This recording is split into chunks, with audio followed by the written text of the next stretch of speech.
Assalamualaikum warahmatullahi wabarakatuh.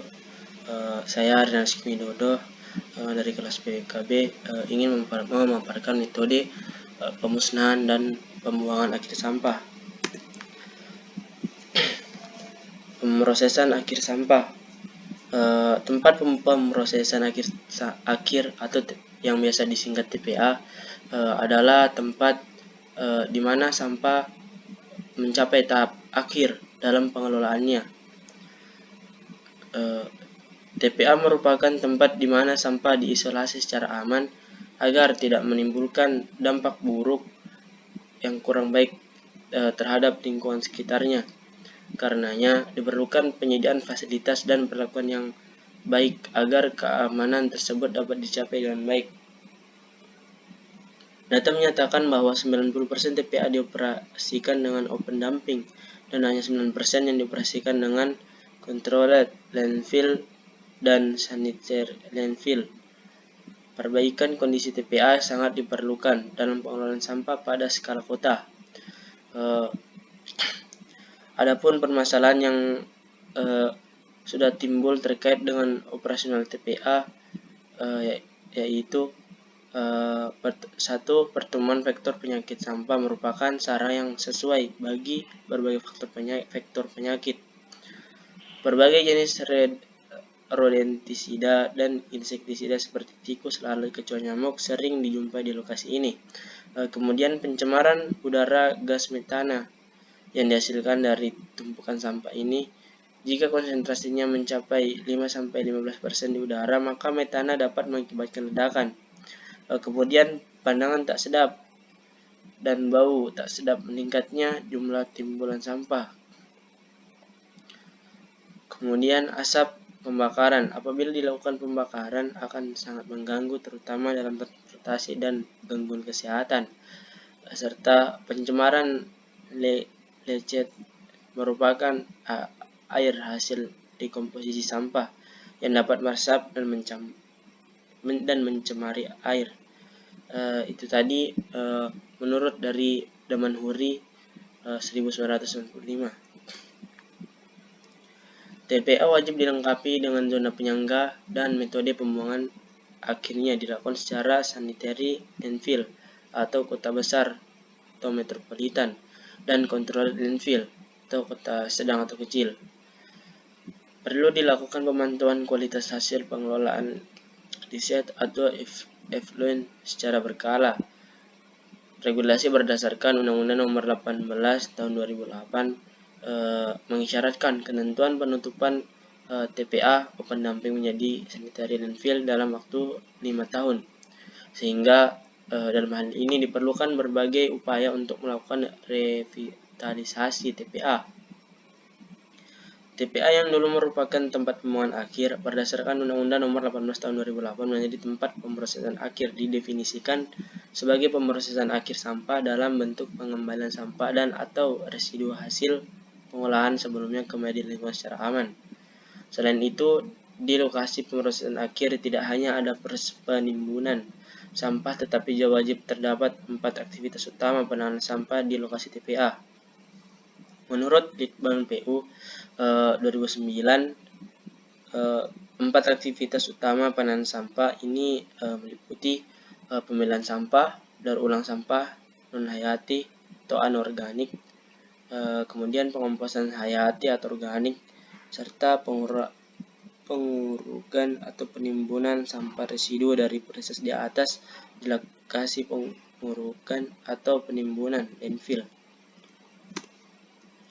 Landfill merupakan suatu kegiatan penimbunan sampah padat pada tanah. Jika tanah memiliki muka air yang cukup dalam, tanah bisa digali dan sampah bisa ditimbun di dalamnya. Metode ini kemudian dikembangkan menjadi sanitary landfill, yaitu penimbunan sampah dengan cara yang sehat dan tidak mencemari lingkungan. Pada prinsipnya landfill dibutuhkan karena pertama, pengurangan limbah di sumber daur ulang atau minimalisir limbah tidak dapat menyingkirkan seluruh limbah. Kemudian pengelolaan limbah biasanya menghasilkan residu yang harus ditangani lebih lanjut, serta kadangkala limbah sulit diuraikan secara biologis sulit diolah secara kimia, atau sulit untuk dibakar. Beberapa hal yang sangat diperhatikan dalam operasional sanitary landfill adalah adanya pengendalian pencemaran yang mungkin timbul selama operasional dari landfill, seperti adanya pengendalian gas, pengelolaan leachate, dan tanah penutupan yang berfungsi mencegah hidupnya vektor penyakit. Berdasarkan perletakan sampah di dalam sanitary landfill, maka klasifikasi dari landfill dapat dibedakan menjadi 3, yaitu pertama, mengisi lembah atau cekungan. Metode ini biasa digunakan untuk penimbunan sampah yang dilakukan pada daerah lembah seperti tebing, jurang, cekungan kering, dan bekas galian. Metode ini dikenal dengan depression method, teknik peletakan dan pemadatan sampah tergantung pada jenis material penutup yang tersedia, kondisi geologi dan hidrologi lokasi, tipe fasilitas pengontrolan leachate dan gas yang digunakan, serta sarana menuju lokasi. Yang kedua, mengupas lahan secara bertahap. Pengupasan membentuk parit tempat penimbunan sampah dikenal sebagai metode trench. Metode ini digunakan pada area yang memiliki muka air tanah yang dalam. Area yang digunakan digali dan dilapisi dengan bahan yang biasanya terbuat dari membran sintesis dan liat dengan permeabilitas yang rendah, atau kombinasi keduanya untuk membatasi pergerakan leachate dan gasnya. Kemudian yang ketiga, menimbun sampah di atas lahan. Untuk daerah yang datar, dengan muka air tanah tinggi, dilakukan dengan cara menimbun sampah di atas lahan. Cara ini dikenal sebagai metode area. Kemudian klasifikasi landfill berdasarkan metode peletakan sampah. Beberapa penelitian dan perencanaan sanitary landfill melakukan berbagai upaya inovasi untuk memperbaiki proses degradasi sampah di dalam landfill. Antara lain ada landfill semi anaerobik, landfill aerobik, reusable landfill atau landfill mining,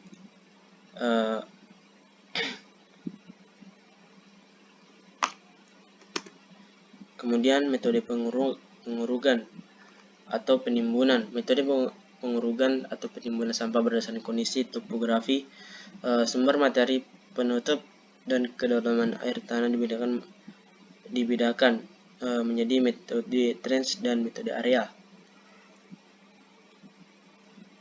Untuk metode trench atau ditch, metode ini diterapkan di tanah yang datar. Dilakukan penggalian tanah secara berkala untuk membuat parit sedalam sampai 2 meter. Tanah disimpan untuk dipakai sebagai bahan penutup.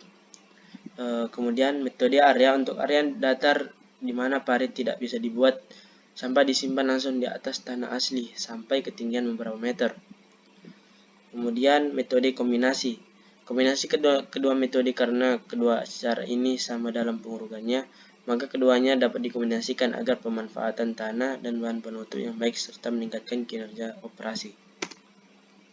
Kemudian pembentukan gas di dalam landfill. Landfill gas dihasilkan dari proses dekomposisi sampah. Adapun proses dekomposisi dibedakan menjadi 2, anaerobik dengan melalui beberapa tahap. 1. Hidrolisis, yaitu pemecahan rantai karbon panjang menjadi rantai karbon yang lebih sederhana pada proses degradasi sampah oleh mikroorganisme. 2. Acidogenesis, dari senyawa dengan rantai karbon yang lebih pendek dirubah menjadi asam organik akibat adanya aktivitas dari mikroorganisme acidogen. Kemudian terakhir, metanogenesis adalah tahap degradasi yang menghasilkan gas metan dan gas lain akibat aktivitas mikroorganisme pembentukan metan. Mungkin dari saya cukup sekian, kurang dan lebihnya mohon dimaafkan. Wabillahi taufiq wal hidayah. Wassalamualaikum warahmatullahi wabarakatuh.